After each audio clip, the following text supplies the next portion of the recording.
Show. Folks, I greatly admire the work of our first guest tonight. He hosts The Daily Show every night on Comedy Central. Please welcome Trevor Noah.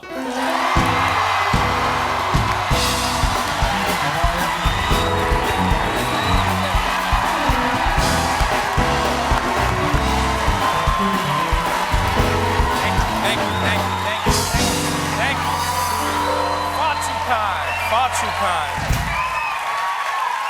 Thank you so much. Thank you. Trevor Noah. Thank you. Good to see you. Good to see you. I just want to say, since the last time I've had you on here, which wasn't last September or something last time you were on here, right. You have released a book called Born a Crime. I did indeed. All right? I'm angry that you have time to do that. Or the energy, really. Because I just go home at night and they put me in amniotic fluid, so I'm ready for the show the next night. Thing is, where you find the strength, I don't know. The thing is, you've got an hour show and I've got a half-hour show, so with the other half hour, I do things. You also have a family. I'm alone. That's true. That's true. Yeah, but you travel all over the world. You've got to be exhausted on a certain level. You know what? I find I get my energy from doing the things that I love. It's actually something I learned from you. I don't even know if you remember saying this. You said, when creating the show, Stephen Colbert said, like he's not here, he said, the joy of the show is not oftentimes in performing it. The joy is derived from creating it, and then what you're watching is a manifestation of that joy. Yeah, you show the audience what we all got to do together. Exactly. During the day, And I find if you do everything you love, and I know it's hard in this world, we're trained to believe that certain things are what we should be doing. If you do the thing you love, you don't get tired. You get tired because of the challenge, but you don't get mentally and emotionally tired. Just go, man, that was a nice day. I did everything I loved. Imagine doing something you loved until you got tired. That sounded wrong, but you know what I'm saying. It sounds very right to me. Now, of course, there are days like today where shows like mine and shows like yours, we talk about what has happened in the day. And today there was another horrific shooting in America. This time targeting apparently GOP members of Congress. Right. Do you have any thoughts on what happened today? You know what? I think what you said is similar to what I had as an initial thought, especially because we watched the news so much, and that was, it was great to see people from both sides seeing this and uniting under the banner of human and American before anything else. That's one of the things that we're seeing less and less of in society today, it feels like. It's almost something, I was talking to Senator Al Franken, and I was saying to him, like, a lot of people didn't know that he was friends with Jeff Sessions before the whole, testimony. And I think that's something that's lacking in American politics, is politicians showing from both sides of the aisle that they are friends. It's almost become like wrestling, where the fans don't realize that those people get along. Those people fight every single day. But like Paul Ryan said today, like Nancy Pelosi said, they said, we fight tooth and nail, but we don't forget that we are people. We are friends, we are families, we are colleagues. And I feel like they could do a better job of saying that to Americans, is going like, hey, we fight, you can fight, but don't forget, at your core, you are Americans. Don't ever forget that. Well, that's absolutely right. But that also reminds me that how long have you been in the United States? How long have you been living here full time now? Well, I mean, this is my second time living here. I left just to practice leaving before Donald Trump said so. And then I lived on the West Coast for 2 years, and then I left the United States, went to work in the world, and then I've been living here, I guess it's close to 3 years. Okay, so 5 years altogether. Right. Are you an American citizen yet? No, not allowed to be. No. Not allowed to be? Well, not yet. Are we playing hard to get?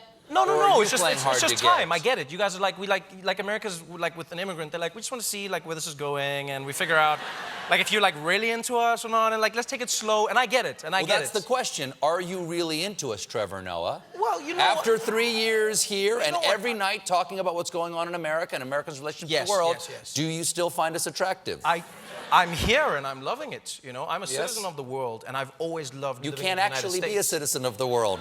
The world does not issue a passport. Surprisingly, it does. There is a world passport. It doesn't get you anywhere, but there is actually a world passport that you can get. That gets you into a fish concert. You know what, my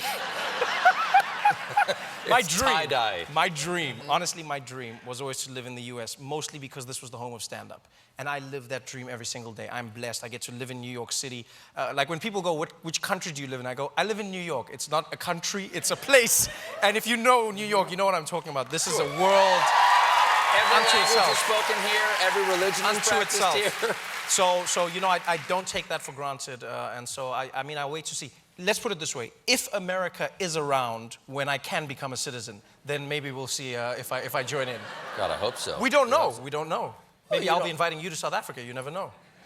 Well, okay, I've been to South Africa, not to the cities, but I've done like the United States Western man thing. I've gone and done the safari. Oh, and that that is kind the of stuff. cities. That is the cities. Yeah. You got to get some of those lions out of your cities then. But does South Africa have anyone, or have they ever had anybody like our president? Because Wow.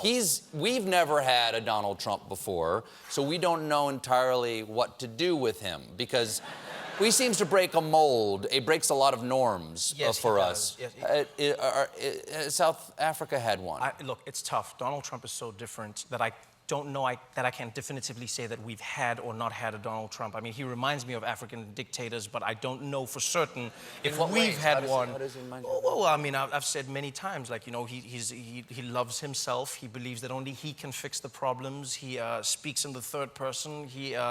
I mean, he's the first African dictator to use Twitter, which is, I mean, the millennial coming out. But but have we had? Let me put it this way: I don't know for certain. I will say this. Okay, this is my president. So my president is currently embroiled in a scandal where his family has been using their ties to the presidency to make money. So I don't know if that rings a bell. Let me see, what else?